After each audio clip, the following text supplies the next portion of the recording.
Jamaica is going to set the standard for the Caribbean because this is not done anywhere else.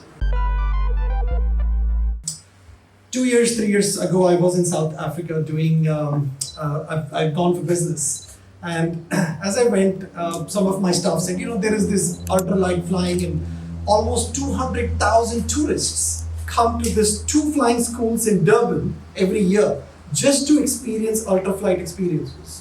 That takes you over on top of your beaches with open cockpit flying, which has never been experienced. Truly speaking, when you fly, what do you see? You're inside a box and then you look down, you're 30,000 feet above or 20,000 feet above. You can barely see the beauty of our land and beauty of our seas.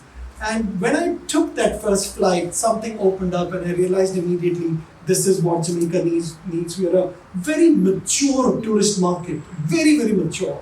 People, I say sometimes to my family and friends abroad that where you dream to take a vacation and live there. And that is what Jamaica is. And to me, what is very powerful about Amber Aviation is not just that we had a great experience, but we converted that into addition to the tourism ecosystem in Jamaica. At the end of the day, Jamaica has become the winner because South Africa has a very mature aviation tourism product, and we have taken their best operator from South Africa and has brought him to Jamaica. I'm here for 2 months now to do the trial flights. We're looking at from Ken Jones, Ian Fleming, Bracco, Negril. That's where we're looking at basing. So we'll start off, we're aiming to have 2 ultralights at each venue because it's lovely for couples to fly together. So we fly in formation. Back home we fly up to 8 aircraft. We've got pictures where you can see I was in the 8th aircraft and there were 7 ultralights stretched out, a beam flying 8 tourists at a time, all day from sunrise to sunset. You cannot believe how tourists and local people enjoy this experience. You'll see when we get back in a minute. We have, at this point of time, of course, the first thing was to do is to bring in one craft and test the wind, make sure it can fly, the winds can handle the craft can handle the wind. So we've completed the task now. So in total, we have 5 aircrafts now for ultralights, and then 1 jet for now. And then we grow this as soon as, it's more like as soon as we start and we see the demand, with that demand, everything stretches and everything grows. So I wouldn't be surprised in the next few years we'll have 10, 15 jets and at least 50, 60 microlights flying from all landing spaces across the island as well. There is no world model on how many jobs are created, but you need service technicians. So 1 technician cannot maintain more than 3 or 4 aircraft. So you need a technician for every 3 or 4 aircraft. You need ground crew, you need welcoming crew, you need airside crew. So you need a person who meets and greets the customers as they arrive. Then you have to take them through security and escort them to the aircraft. That's called airside crew. Then there's crew who load the passengers into the aircraft because the pilots are exhausted. We cannot do that if it gets as busy as we project. So we need a lot of ground crew. Then we need taxi operations. We need tourists to be brought from where they are to the various airfields. So it's a huge spin-off industry. But how many people will be employed? I can't answer that, but definitely a good number of local Jamaicans will be working. When you look at the examples of around the world, and that is our benchmark, why we are doing this here. If you look at global economy that is moving the aviation industry in leisure, aviation, South Africa, David, the school that he ran for almost 10 years with so many crafts and so many pilots, was attending to 200,000 tourists per year in a single school in one location.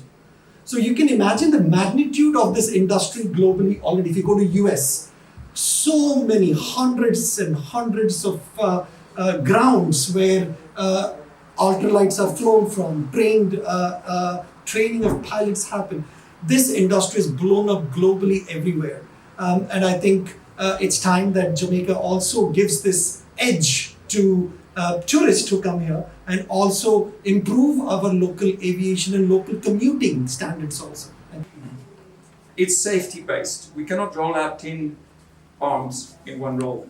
So we're looking at rolling out 1 per year. We're hoping 1 per 8 months. So you've got to roll out 1. All safety is absolutely paramount. It's got to operate flawlessly. Everybody must know their job.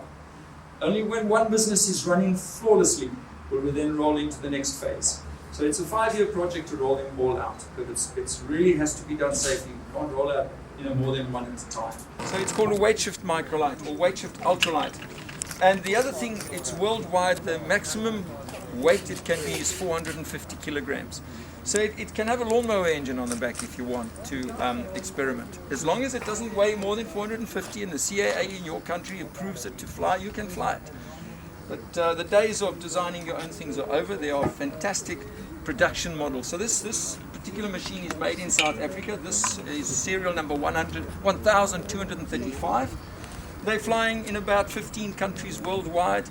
They're used for game patrols, banner towing, tourist flight teaching, and even Indonesia, they've got 5. The government uses 5 of these in the military for patrolling.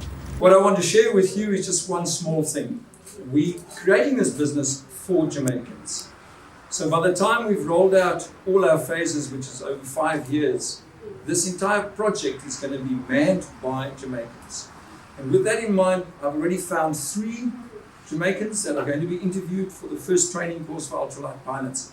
One is a gentleman, I'll actually say his name, Arnold. He's a beach attendant at a hotel. I met him 2 weeks ago. The second gentleman I met, he sells fuel at a filling station down the road. And we got talking, and it's been his dream to fly. He's also going to be interviewed to become a pilot. And yesterday, Dushant's wife, Kate, who's behind us here, is also a pilot. And our gentleman that was ferrying us around, we went to have some coffee in Osherios, and we sat down at a table with a young lady who is starting a tourism business.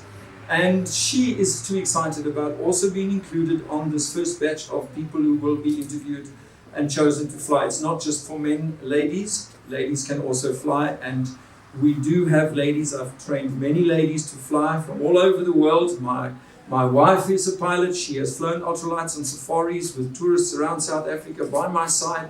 So yes, young ladies out there, there's an opportunity for you to also become an ultralight pilot. So if I want to turn left, I just move the bar like that, pulling my weight under the left wing just for a second, and off she goes, turning to the left, and then you stop. You bring it back here. If you keep your weight there, you're going to go upside down.